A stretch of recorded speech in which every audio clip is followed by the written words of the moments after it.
नमस्कार. गुलाबजाम बनवण्याचे साहित्य: साजूक तूप 1 वाटी, 1 वाटी दूध, गुलाबजामुन मिक्स,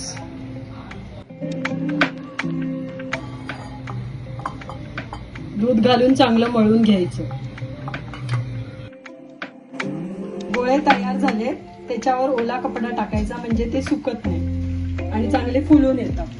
साखरेचा पाक तयार केला आहे, त्याच्यात वेलची पावडर टाकली आहे. तळून घ्यायचं.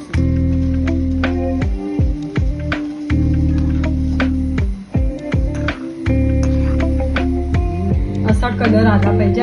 साखरेच्या पाकात टाकायचं. गुलाबजाम रेडी झाले. आवडले असतील तर लाईक करा, शेअर करा आणि सबस्क्राईब करा.